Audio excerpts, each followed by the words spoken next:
Who knew Gachagua before he was deputy president? No one. Gachagua is a one-term MP who just came the other day. Who knew him? If Gachagua was walking here on the streets, including in Murang'a, forget about Nyeri where he comes from, including in Murang'a, no one would have recognized Gachagua. The truth of the matter is that in the run-up to the last election, we've been here and we were with Manzo on one side. He knows that President Ruto was more popular in central Kenya than all those other members of parliament. Many of them actually even got to parliament, and we speak with them, they are our colleagues in parliament. Many of them actually got to where they are because of their association with President Ruto. You would see, let me give you an example, a very good member of parliament like Kanini Kega in the last parliament was a chair of budget during that time.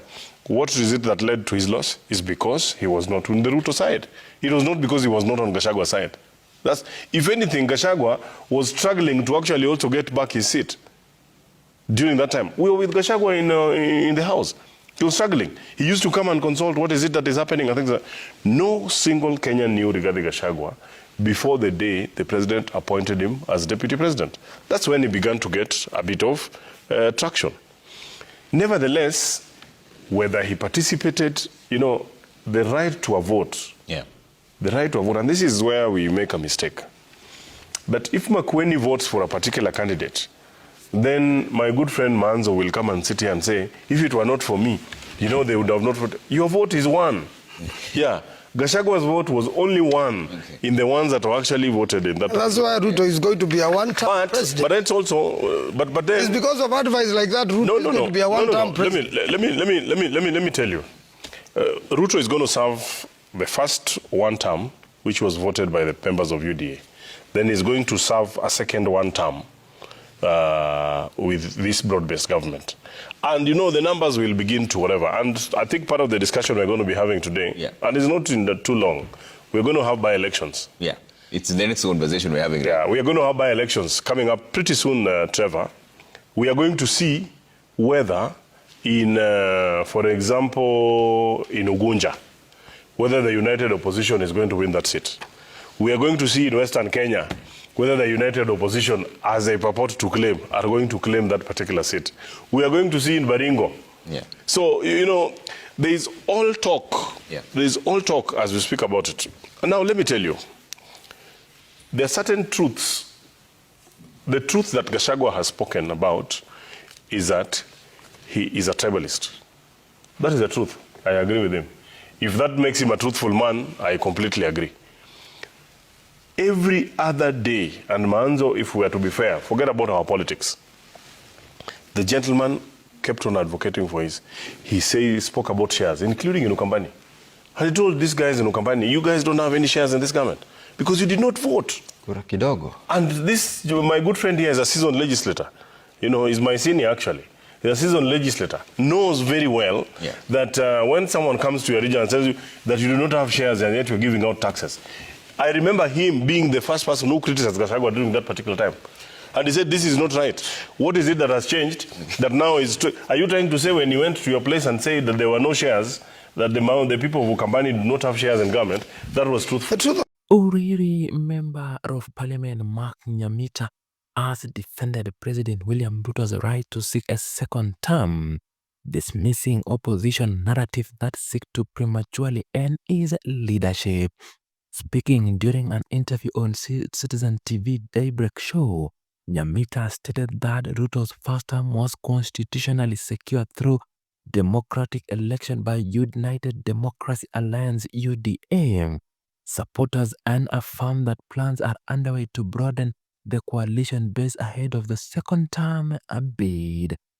Nyamita also weighed in on the political trajectory of former Deputy President Rigathi Gachagua, describing him as a relative unknown figure prior to his appointment, and noted that President Ruto has significantly more political influence in the Mount Kenya region even before the 2022 election. His comment appeared to him at downplaying recent effort by Gachagua and his ally to mount a political comeback following his impeachment. On matters of civic participation, Nyamita emphasized the critical role of young people in shaping Kenyans' future. He encouraged the youth to register as voters and actively engage in electoral processes as the most effective way to express political dissatisfaction and influence leadership change.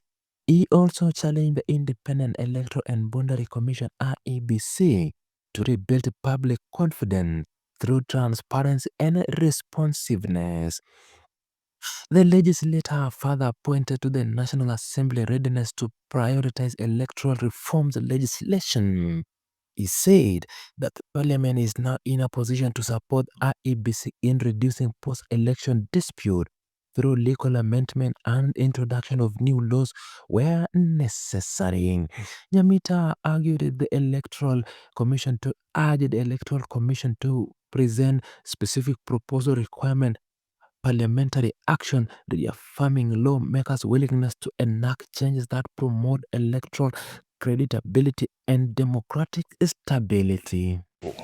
The Gen Zs, as we speak to them, an opportunity to say their voice. And actually, I want to speak to the Gen Zs today, that your opportunity is coming in 2027.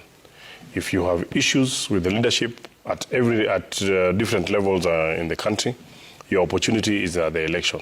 And the first step is to ensure that there is registration. I agree with him that the registry needs to be cleaned to remove dead voters. I am also of the belief that the current register of voters is not the accurate one. We have seen, for example, Trevor, particular regions, every other year, they keep on complaining that, their women are not giving birth. In fact, there have been attempts by leaders in certain regions to give incentives to women who are able to get more children because their population is declining. We have had even women protesting that men are not getting back at home. But when population census are done, the same regions still come up with the highest rate of birth. So there is actually a disconnect.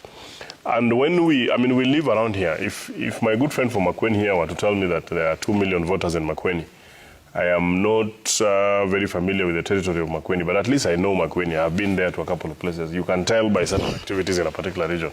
I will definitely tell him that there are no 2 million voters in Makueni. So the register must be cleaned to truly reflect the true numbers of voters in that particular area. But I actually think that the first and foremost thing that this IBC needs to do is to build the confidence of the people, because in the run-up to them getting to the office, there have been issues, associations with particular people that they have worked and things like that. Though not making sense, the claims as were, and the courts spoke to those matters, they must be able to build the confidence of the people. Because if we go by the actions that they do, cleaning up the register, public outreach in terms of exactly the program, the technology that they're actually going to apply must be clear. We are living in an era whereby even the Gen Zs themselves can tell whether you are lying. Even young people, even my own children, can tell when you are lying to them behind technology. So the technology must be transparent and credible, that every other Kenyan, when they're going in there, even if I were to not be elected, I would say, okay, I'm not being elected just because my votes are not enough, but not because there is some gray areas. Because if they do not build the confidence of the people through the recruitment process, through the technology that is actually going to be applied, public outreach in terms of their program, in terms of explaining to the public the predictability of the processes that are going to happen between now and the next election, then we are going to get to a problem. And with the leaders speaking, from both sides of the mouth across the political divide, we're going to get ourselves into a problem. So I want to, and their first step is actually going to be these by-elections. In terms of funding that they asked for from Parliament, there's still normally a big argument about that Kenyans' elections is the most expensive when you look at it. 61 billion to carry out such elections. But I think Parliament should not. We would rather spend 100 billion, but be able to get an IBC that is going to deliver our process. Because elections are very, very emotive. A very, very emotive issue. So even if they want 100 billion, I'm not saying they should, whatever, but even if they want 100 billion, in the context, in the grand scheme of things, 100 billion is a small amount compared to what we essentially want to achieve, because we want to have a country that will believe in the leadership that will actually come out of it. Okay. So we want them to these by-elections that are actually coming is going to be their first test to be able to. Finally, I think they need to refrain from leaning to either side of the political divide, be it the opposition or the government. They really need to live to their true mandate, which is independence. Okay. IBC must be seen to be independent, okay, and be able to call out either side of the divide